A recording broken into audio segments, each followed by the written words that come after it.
মানুষকে বিধান প্রণয়নের উন্মুক্ত অধিকার প্রদান। বাংলাদেশে যে সব শিরক লালন হচ্ছে, এটি তন্মধ্যে একটি উল্লেখযোগ্য শিরক।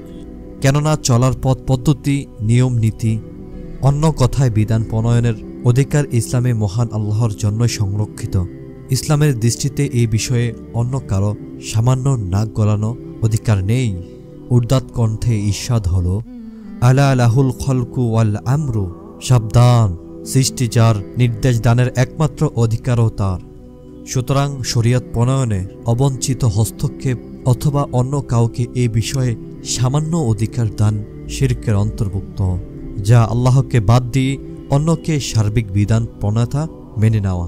তাদের সম্পর্কে আল্লাহ তাআলা বলেন, তারা কি আল্লাহর এমন কিছু অংশীদার তৈরি করে নিয়েছে যারা তাদের জন্য সেই জীবন ব্যবস্থা প্রণয়ন করে যার অনুমতি আল্লাহ দেননি?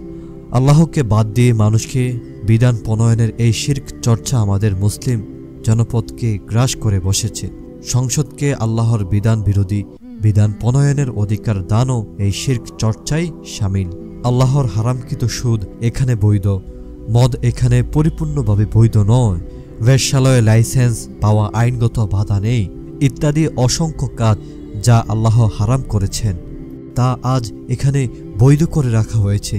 তবে দুনিয়ার সে সকল বিষয়ে সরাসরি আল্লাহ বিধান দেননি।